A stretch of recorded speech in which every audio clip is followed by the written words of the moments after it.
Lucha libre y algo más. Un recorrido por la historia con homenaje a las estrellas que dejaron sangre, sudor y lágrimas. Por forjar lo que hoy es la lucha libre profesional. En la voz de los periodistas Rafael Hernández Cabrera y Raicy Senois. Todos los domingos a las 19 horas centro, 9 de la noche Caribe. Hoy les presentamos Lucha Libre y algo más.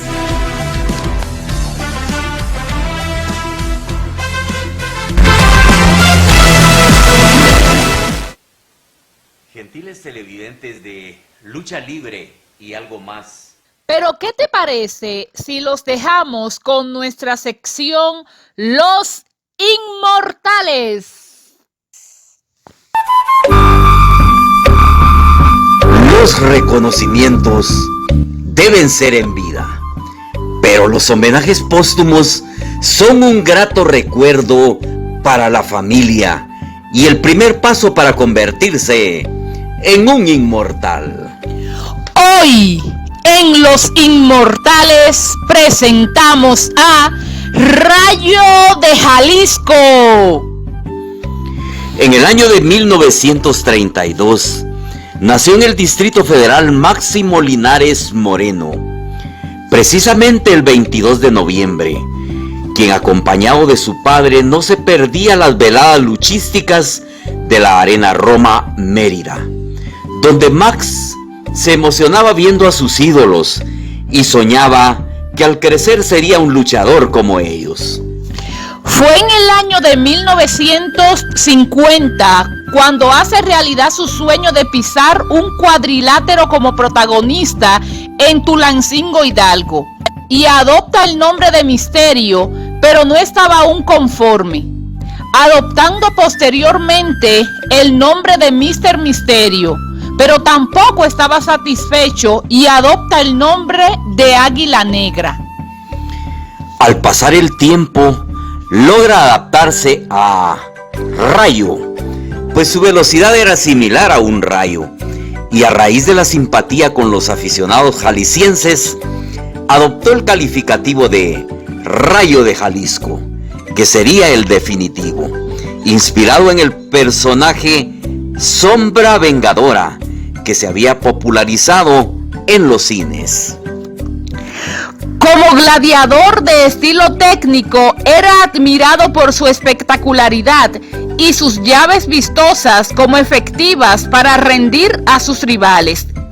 Creador del famoso tope de reversa, con el cual ablandaba a sus rivales hasta hacerlos caer en una llave de rendición que le dio infinidad de victorias ante lo más granado de la época. Su consagración definitiva fue cuando en 1962, en disputa de máscara contra su acérrimo rival, La Bestia, logró salir avante, dando a conocer a quien más adelante sería famoso con el nombre de Chin Ochou o Chino Chou. Compartió créditos cinematográficos con El Santo, Blue Demon, Tinieblas, Super San, entre otros. En 1971, Super San, El Invencible. 1972, El Robo de las Momias de Guanajuato. 1974, El Triunfo de los Campeones Justicieros. Aunque hubo otras películas a lo largo de su carrera, estas fueron las principales. Con su hermano Tony Sugar, aunque pocas veces formaron pareja, fueron muy unidos y entrenaban juntos, cumpliendo con sus compromisos cada quien por su lado. Nunca hubo quejas de ellos, pues siempre cumplieron como profesionales, presentándose en las principales arenas de la República Mexicana y en sus giras internacionales, especialmente en Centro y Sudamérica. Con Blue Demon y Santo, el enmascarado de plata, cada vez que formaban equipo eran aclamados por la afición, que se deleitaba con tan selectos personajes del cine y del cuadrilátero. Curiosamente, con Blue Demon, al final de sus carreras, entablaron una rivalidad que los llevó a una disputa de máscara contra máscara.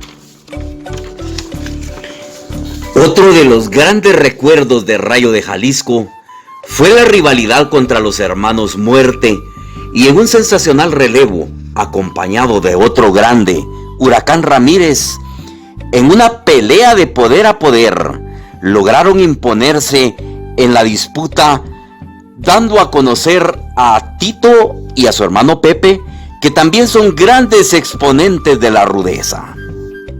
En el año de 1963, gracias a sus triunfos y a su espectacularidad, fue reconocido como el mejor luchador de ese año. Pero a pesar de sus éxitos, seguía siendo la persona afable y sencilla que todos sus compañeros conocían. Jamás dejó que se le subieran los humos. Después de compartir muchas aventuras con Blue Demon, en las giras al exterior, en películas y hasta en convivencias familiares, al final de sus carreras, entablaron una rivalidad cuando ambos estaban parcialmente retirados. Salen de su retiro para medirse en el cuadrilátero, llegando a una disputa de máscara contra máscara, que fue calificada como la disputa del siglo, en la cual salió avante Blue Demon, en una excelente pelea de esas que pocas veces se ven ante dos grandes rivales. Posteriormente a esa disputa, se le vio muy pocas veces acompañando a su hijo Rayo de Jalisco Jr., quien siguió el legado de su padre y ha sabido poner en alto ese nombre que heredó de uno de los más finos estilistas que haya dado México. Sus hazañas aún son recordadas, especialmente entre los aficionados del rudo deporte que añoran la época dorada de la lucha libre mexicana. Afortunadamente, algunos juniors de las estrellas han sabido mantener el prestigio de sus progenitores, aunque otros no hayan logrado dar la talla, pero Rayo de Jalisco Jr., al igual que el Hijo del Santo, han sabido poner en alto el estandarte que heredaron. Max Linares, Rayo de Jalisco, falleció el 19 de julio de 2018 a los 85 años de causas naturales, pero dejó un legado que las nuevas generaciones deben estudiar de cerca para aplicarlo a sus respectivas carreras, siendo motivo de inspiración para otros que supieron emularlos. Tal el caso de Rayo Chapín en Guatemala y en otros países sudamericanos. Otros elementos también triunfaron al emular sus lances.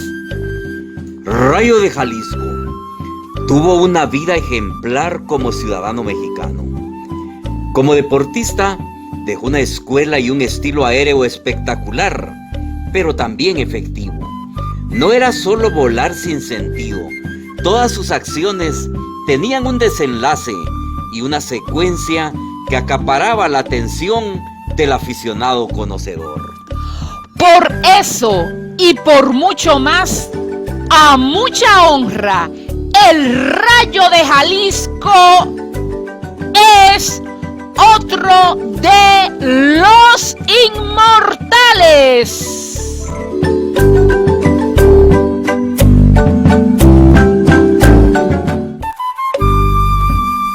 Los homenajes deben ser en vida, pero un reconocimiento póstumo es un grato recuerdo para la familia y el primer paso para convertirse en inmortal.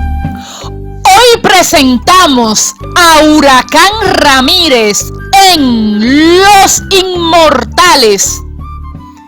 Nació el 9 de abril de 1926 en la casa marcada con el número 53 en la calle Alfarería de la colonia Morelos.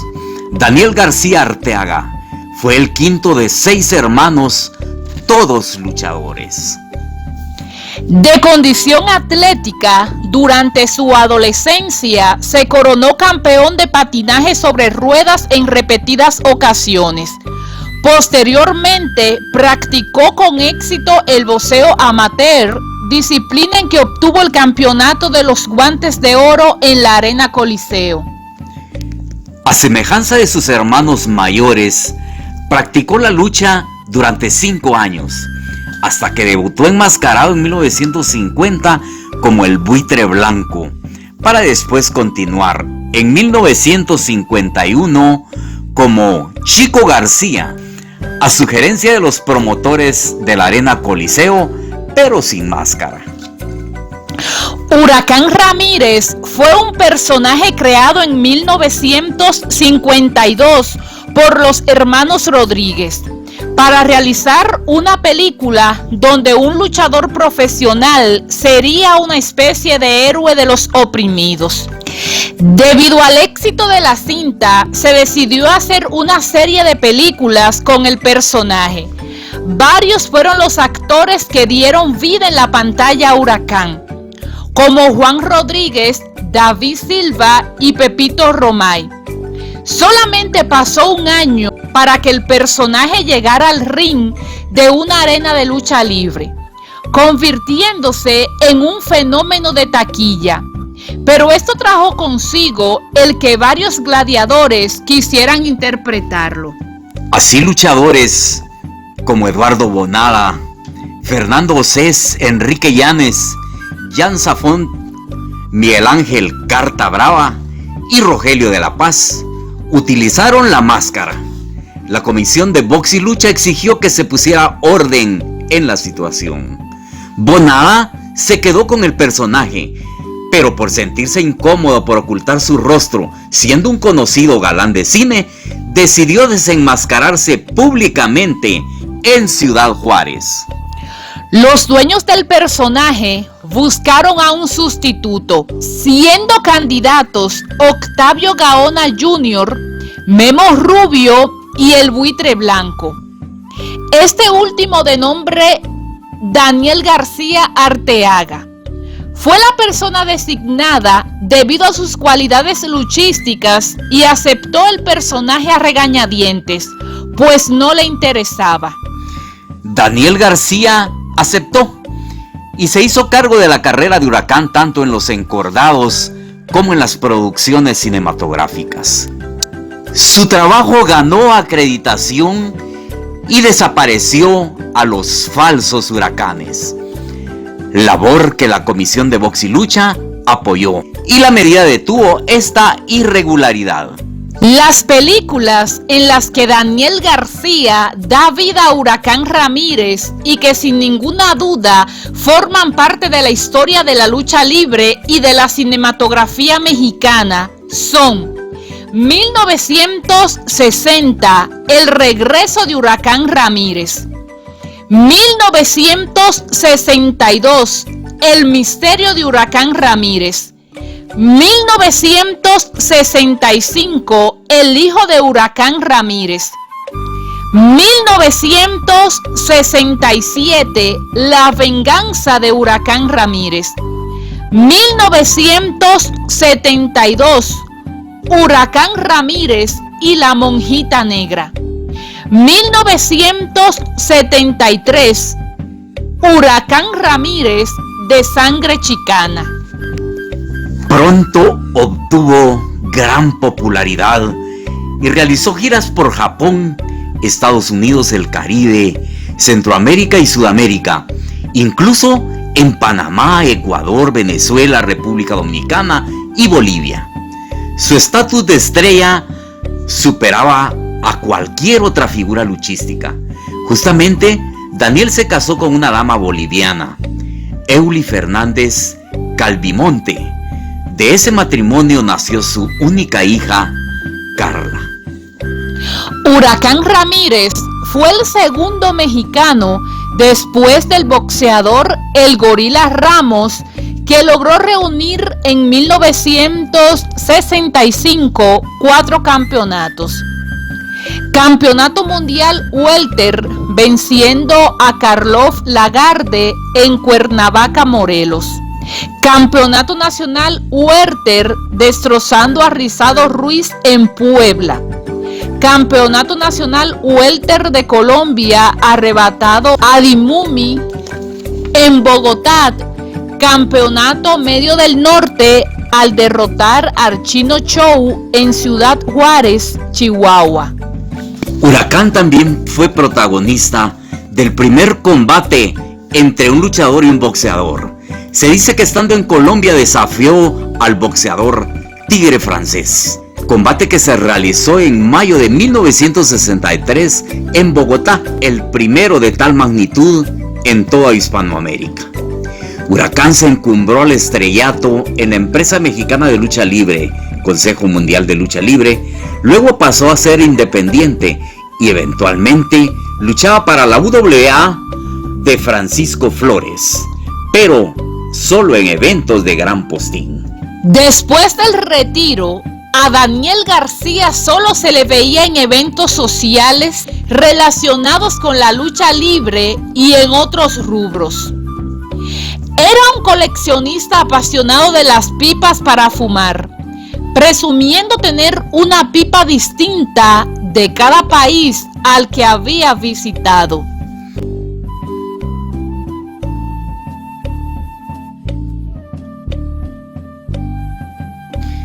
Que en paz descanse Daniel García Arteaga, Huracán Ramírez, quien indiscutiblemente es otro de los inmortales.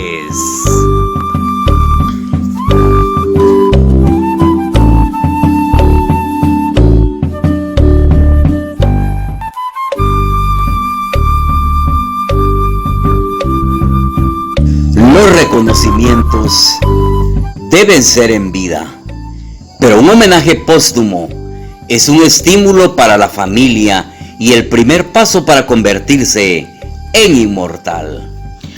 Hoy, en Los Inmortales, presentamos a Blue Demon. Alejandro Muñoz Moreno nació en García, Nuevo León, México, el 24 de abril de 1922. Fue el quinto de 12 hijos y cuenta que a temprana edad dejó la escuela en el 4º grado de primaria y se integró a la banda musical del pueblo. A los 12 años se mudó a Monterrey a trabajar en el ferrocarril, viviendo con sus tíos. Consiguió un empleo como abarrotero en los ferrocarriles nacionales. Allá se le presentó la oportunidad de conocer al luchador Rolando Vera y le pidió que le enseñara los más elementales secretos de la lucha libre. Fue también su maestro Rolando Vera quien, al ver sus cualidades, lo inscribió en la lucha intercolegial, donde desde los primeros años lograba imponerse obteniendo medallas doradas. Ya como profesional, le sugirió utilizar máscara y se confeccionó una de piel color azul, sin ningún diseño, y poco tiempo después adoptó el nombre que lo convertiría en una leyenda de la lucha libre mexicana, Blue Demon. Sus inicios en el rudo deporte fueron en Laredo, Texas, con el sobrenombre de El Tosco, posteriormente como El Manotas, sin máscara junto a Chema López el 12 de marzo de 1948. A partir de entonces decidió utilizar máscara, agregando el diseño de un antifaz plateado, pero manteniendo el color azul de su primera máscara de piel. En Monterrey tuvo la fortuna que un promotor lo viera y lo llevara a luchar a la Arena Coliseo del Distrito Federal. Comenta que el diseño lo tomó de la máscara del médico asesino, a quien admiraba. Meses después se presenta en México. Esa rivalidad icónica llegó hasta las pantallas, donde compartieron créditos en más de 10 películas, muy a pesar de ambos que en el fondo no podían aceptar. Pero el público los idolatraba y hasta en la cumbia de los luchadores, la Sonora Santanera y el conjunto África popularizaron aquella famosa estrofa: El Santo, el Cavernario, Blue Demon y el Bulldog. Blue Demon extendió su carrera durante 42 años, presentándose con éxito en muchos países de América, pero su fama, al igual que la del Santo, trascendió fronteras e incrementó ambas leyendas, llegando a lugares donde jamás llegarían físicamente, incluso en la España conservadora, Inglaterra, Francia, Japón y Corea. Había ganado las máscaras de Espectro II, La Máquina Salvaje, La Muerte, y casi al final de su carrera se enfrentó máscara contra otro icónico luchador, Rayo de Jalisco, a quien despojó de su incógnita. Pero tiempo después, otro de los consagrados, el Matemático, quiso vengar al Rayo, pero corrió la misma suerte. En 1988, a los 66 años de edad, se retiró en uno de los momentos más tristes de su vida, en trío con su hijo Blue Demon Jr. y Ringo Mendoza, dedicándose posteriormente a enseñar lucha a jóvenes en su gimnasio de San Cosme, heredando a su hijo sus más preciadas joyas, su nombre y su máscara, lo cual él aprovecha no solo en el cuadrilátero, sino en la venta de souvenirs luchísticos con la imagen que inmortalizara a su padre, aunque ahora en su etapa como político ha prometido que, de resultar ganador, se despojará de la máscara que tanta fama le dio su señor padre. Ya retirado de los cuadriláteros, falleció por causa de un paro cardíaco a los 78 años, en su casa, después de retornar del gimnasio como cualquier otro día. El 16 de diciembre del 2000, dejando un legado asombroso que continuará su hijo, Blue Demon Jr., que ha sabido capitalizar la imagen, dejando su aporte a la lucha libre, la doble Nelson y las tijeras. Blue Demon, al lado de Santo el enmascarado de plata, son los más emblemáticos gladiadores del vecino país del norte. Ambos nunca perdieron su máscara. Sus películas son ahora testigo de sus hazañas, convertidos en héroes de carne y hueso, enraizados en la cultura mexicana que se extendió a lo largo y ancho de América y en algunos países europeos. Sus films luchísticos son considerados como clásicos. Por eso y por mucho más, Blue Demon es otro de los inmortales.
Los homenajes deben ser en vida, pero los reconocimientos póstumos son un grato recuerdo para la familia y el primer paso para convertirse en inmortal.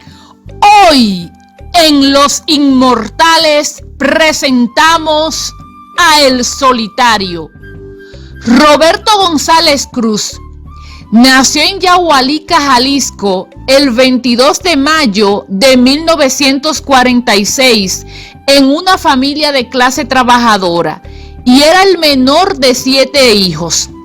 A la edad de 12 años, su hermano mayor, Jesús, que también era un luchador profesional, comenzó a enseñarle movimientos básicos de lucha libre.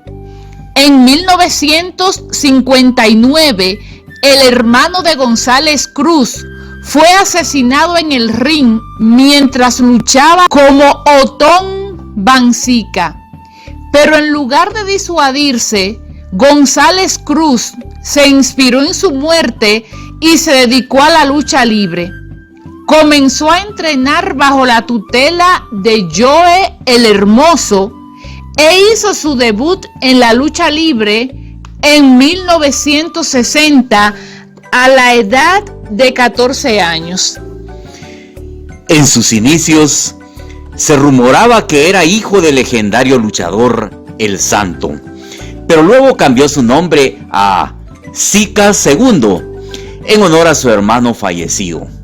Se trasladó a Tijuana para seguir su carrera como luchador, pero tuvo dificultades para encontrar un trabajo regular, ya que era muy joven y todavía pequeño en ese momento. Continuó trabajando en las arenas locales hasta que empezó a embarnecer. Mientras crecía físicamente y refinaba sus habilidades de lucha, Roberto se dio cuenta que para llevar su carrera al siguiente nivel tendría que seleccionar un nombre y un personaje más agradable para la multitud, eligiendo el nombre de El Solitario, derivado del popular personaje de cómic El Llanero Solitario.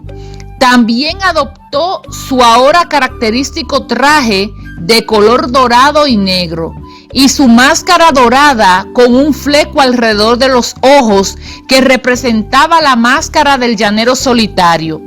Después del cambio, los promotores y los fanáticos se dieron cuenta del nuevo luchador dinámico. El 16 de noviembre de 1965, El Solitario se enfrentó a Panchito Ramírez en la Arena Coliseo de Guadalajara. Luego, en la Arena Coliseo de la Ciudad de México, el 6 de diciembre de 1966, cuando derrotó a Tony Reina. El Solitario desenmascaró a Águila Tapatía, a lo que siguió una victoria sobre Mano Blanca. Ganó su primer título mundial, derrotando al peso welter occidental Luis González. El Solitario trabajó muchos años para la empresa mexicana de lucha libre, la compañía más grande de México. Fue catapultado al estrellato dentro del mundo de la lucha libre cuando derrotó al veterano Rey Mendoza en una lucha de máscara contra cabellera el 13 de diciembre de 1968. Unas semanas más tarde derrotó a otra leyenda, René Guajardo, en otro combate de apuestas.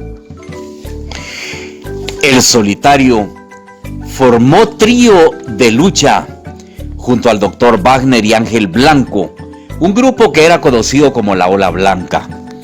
Estaba luchando como un rudo en ese momento, pero cuando sus compañeros, el Dr. Wagner y Ángel Blanco, se volvieron contra él, se convirtió en uno de los técnicos más populares de su época. También comenzó una legendaria rivalidad entre él, el Dr. Wagner y Ángel Blanco.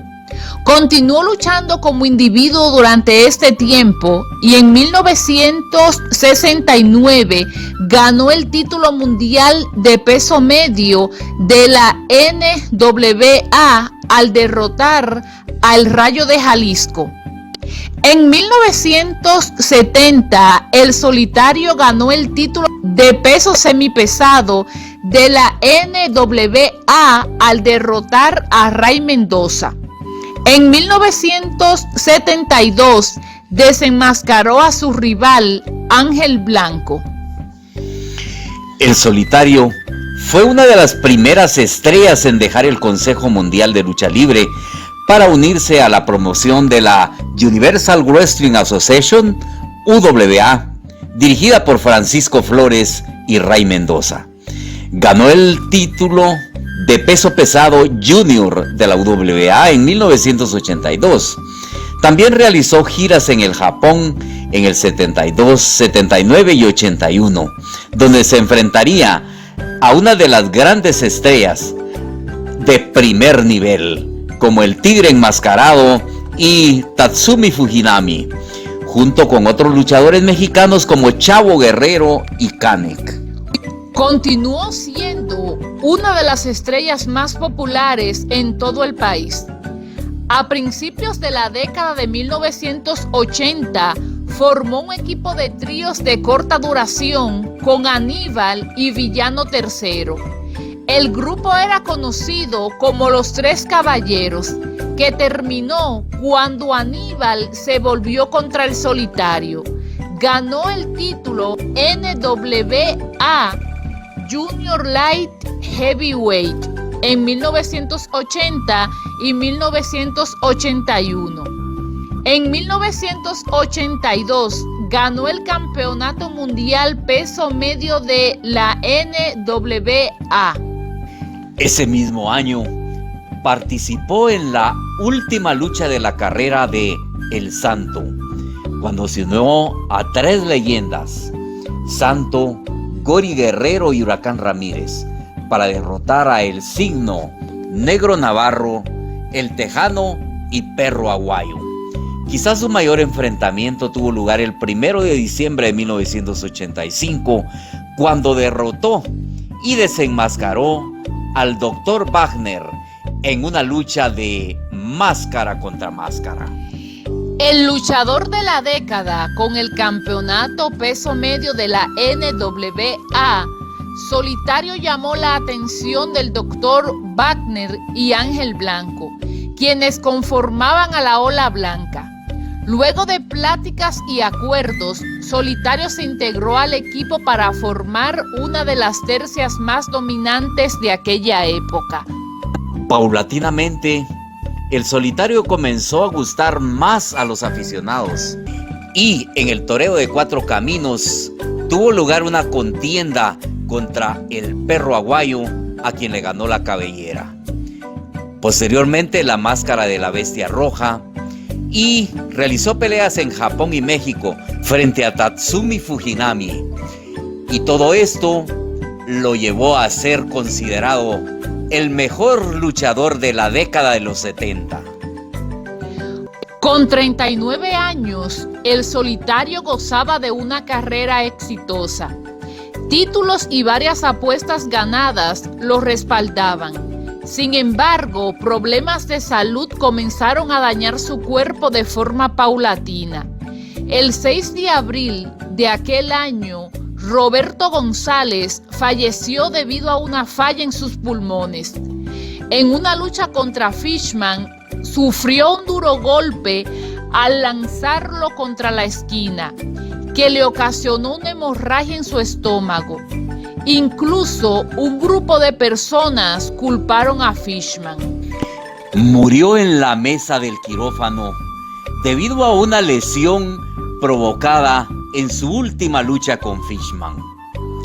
La muerte del Solitario dejó un vacío que hasta el momento ningún luchador ha podido llenar, ni siquiera su propio hijo, que actualmente se encarga de perpetuar el nombre de su padre. El Solitario es otro de los inmortales.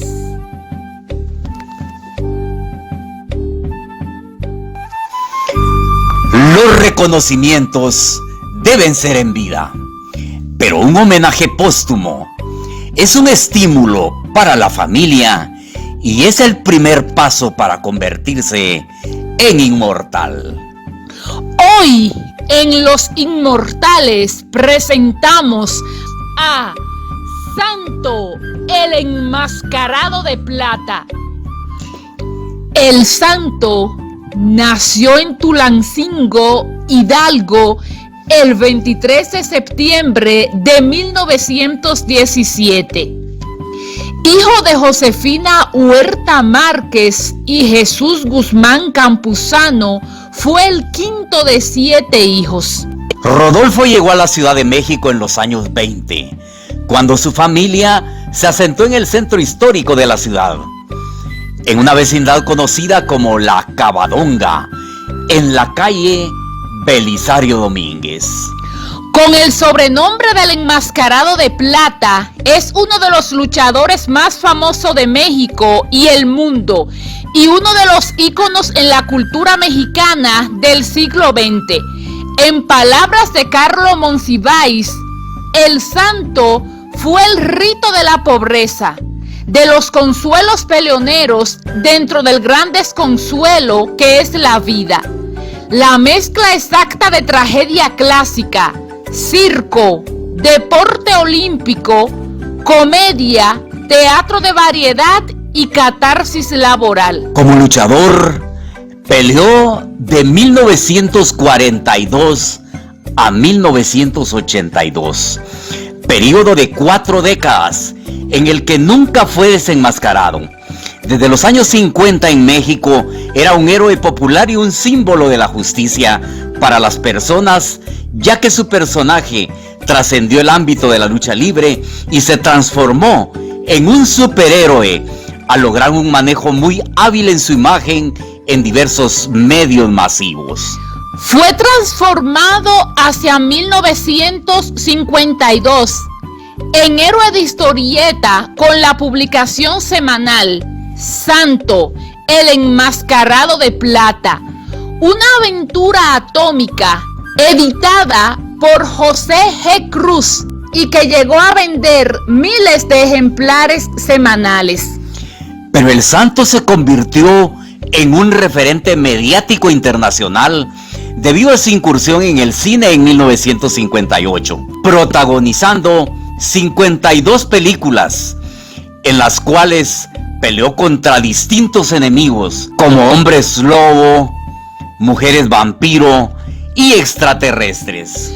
Todas sus películas fueron un éxito de taquilla, no solo en México, sino en gran parte de América Latina, Europa y algunos lugares tan distantes como Líbano o Turquía.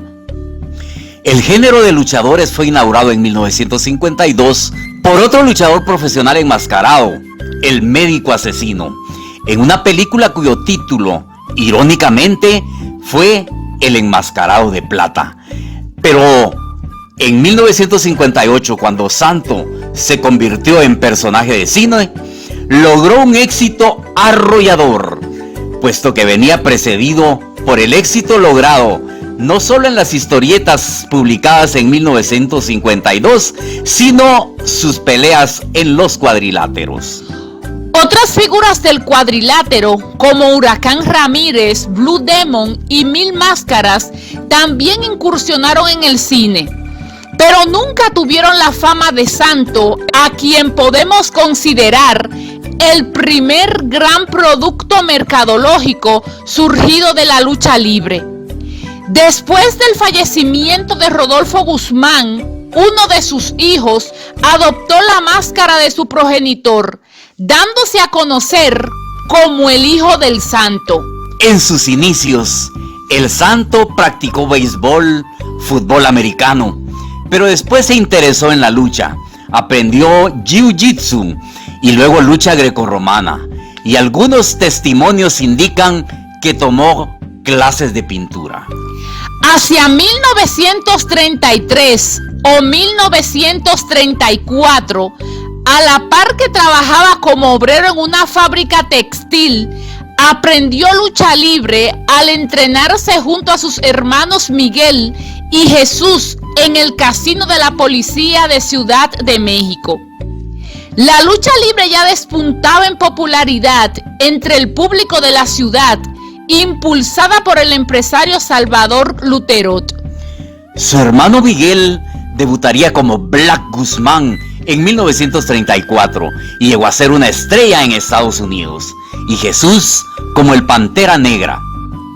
Desafortunadamente, Pantera Negra falleció en un combate de lucha en Puebla el 13 de agosto de 1934. El santo vino en múltiples ocasiones y en diversas épocas a Guatemala, y siempre fue un imán de taquilla, al igual que en otros países de Latinoamérica.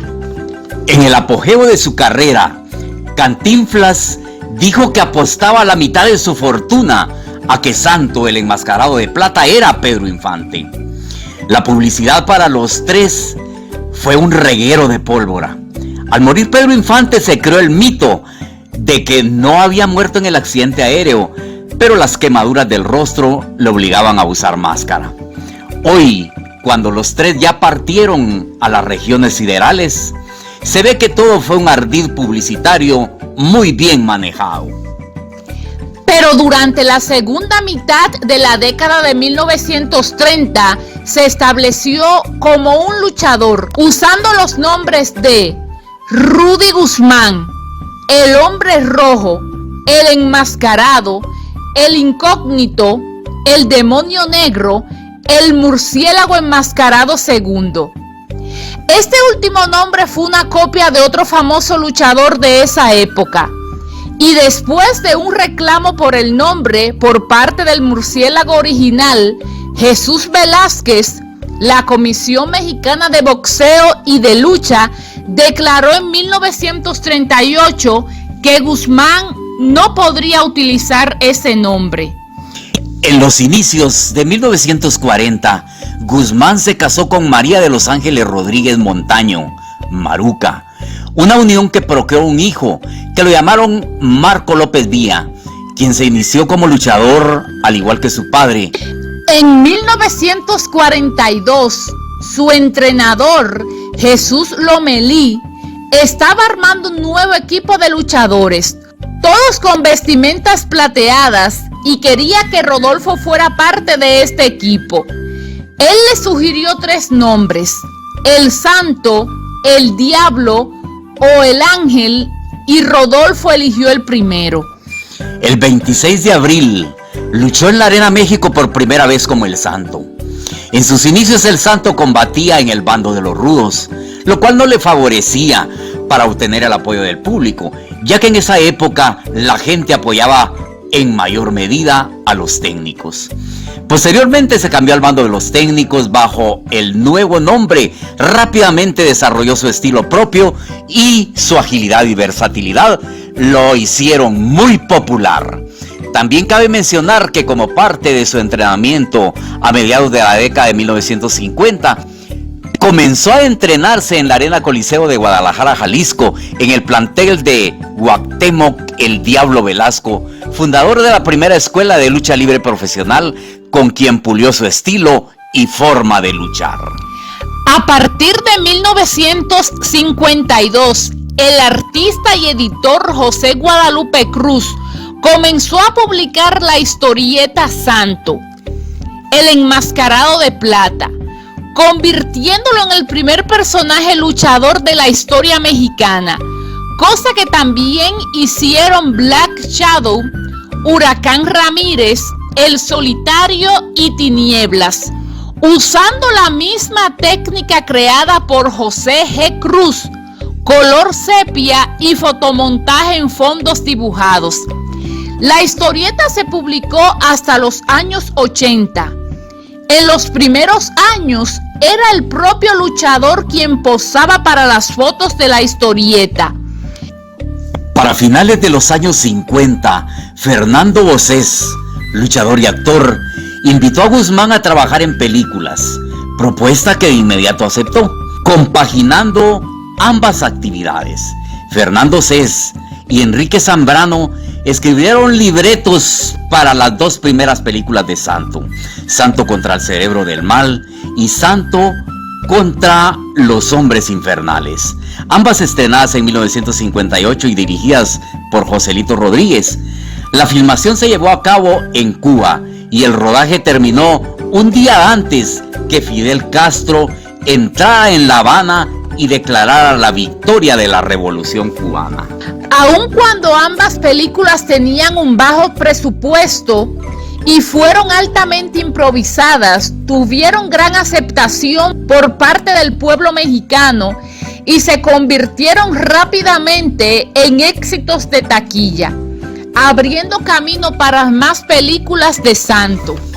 El estilo de estas películas fue esencialmente el mismo durante las 52 películas que protagonizó, con argumentos donde actuaba como superhéroe luchando contra criaturas sobrenaturales, científicos locos o el crimen organizado.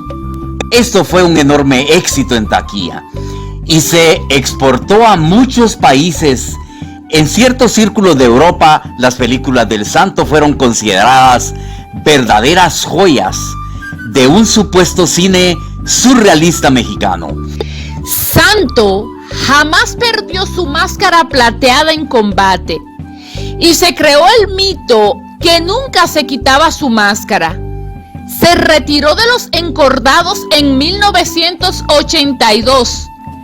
A principios de los años 1980 se presentó en el programa Contrapunto de Jacobo Zabludovsky, donde el presentador logró despojar de su máscara a Santo, aunque solo mostró una pequeña parte de su rostro, pero con la magia de la naciente televisión congelaron la imagen en una acción desleal.